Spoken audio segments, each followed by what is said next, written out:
అండి, నమస్తే. అందరికీ శ్రీరామనవమి శుభాకాంక్షలు అండి. శ్రీరామనవమి రోజు మనం దేవుడికి నివేదించేవి పానకం, వడపప్పు అండ్ చలిమిడి కదా.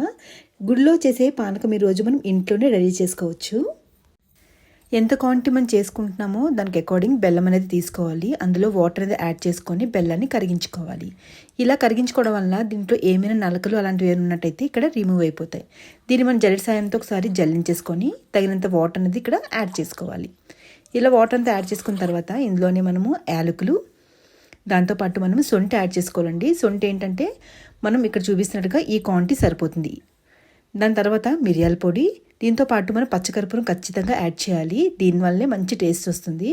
పచ్చకర్పూరం ఇంత అవసరం లేదండి, చిటికెడు వేస్తే సరిపోతుంది. దీంతో పాటు మనం తులసాకులు కూడా వేసుకొని ఒకసారి మనం బాగా మిక్స్ చేసుకున్నట్టయితే మనకి గుడిలో చేసే పానకం అనేది మనకి రెడీ అయిపోతుంది. ఎంతో కమ్మనైన పానకం అయితే రెడీ. ఇంకా దేవుడికైతే మనం నివేదించేసుకుందాం. స్వామివారి ఆశీస్సులు అందరిపై ఉండాలని కోరుకుంటూ మళ్ళీ ఇంకొక వీడియోతో కలుద్దాం. జై శ్రీరామ్.